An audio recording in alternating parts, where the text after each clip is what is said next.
राधे राधे। जय श्रीमन नारायण, जय श्री कृष्णा।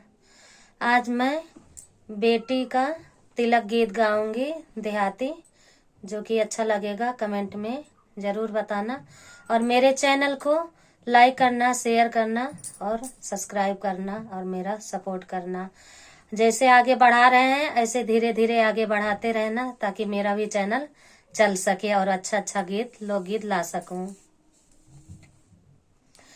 पाँचे सुपारी नाम नरीवा ले बाबा, पाँचे सुपारी नाम नरीवा ले बाबा, या वह पितरी निथारे जी, यतना दहेज लई के बाबा जे गईले, यतना दहेज लई के बाबा जे गईले, फेरी दिहे रघुनाथ जी, यतना दहेज लई के बाबा जे गईले, फेरी दिहे रघुनाथ जी।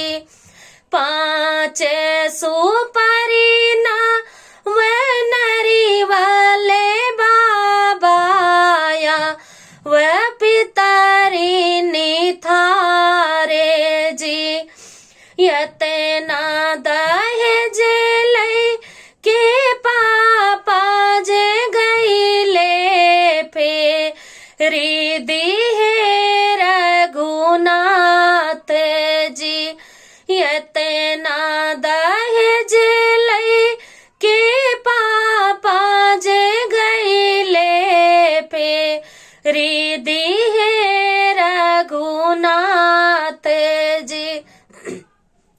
पाँच सुपारी ना वह नरी वाले बाबा, या वह पितरी निथारे जी, पाँच सुपारी ना वह नरी वाले बाबा, या वह पितरी निथारे जी, यतना दहेज लई के चाचा जे गईले, यतना दहेज लई के चाचा जे गईले, फेरी दिहे रघुनाथ जी।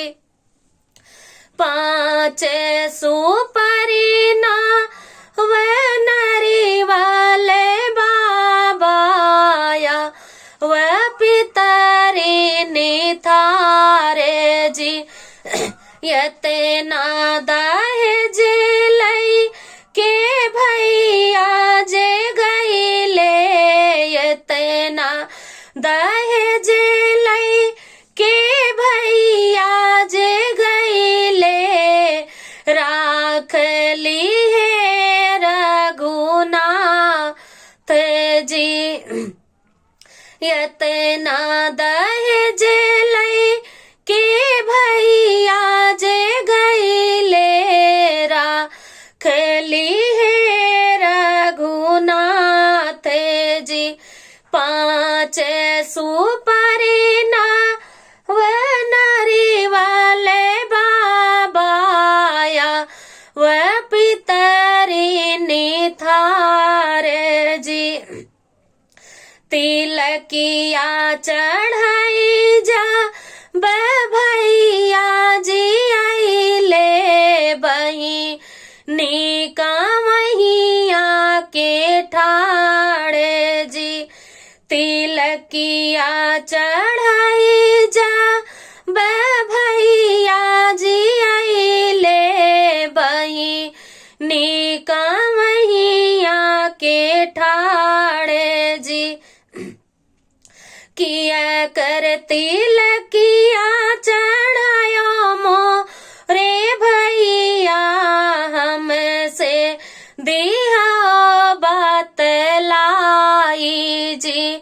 किए करती लकिया चढ़ाया मोरे भैया, हमें से दिया बतलाई जी। सांवर सूरतिया कैलो भले बहिनी, सांवर सूरतिया कैलो भले बहिनी, जय साय श्री भगवान जी। सांवर सूरतिया कैलो भले बहिनी, जय साय श्री भगवान जी। तुहरी तिलकिया चढ़ायो मोरी बहिनी, जय साय श्री भगवान जी। पाँच सुपरीना वे नरी वाले बाबाया, वह पितरी निथारे जी। यतना दहेज ले के भैया जे गईले, राखिली रघुनाथ जी। राधे राधे।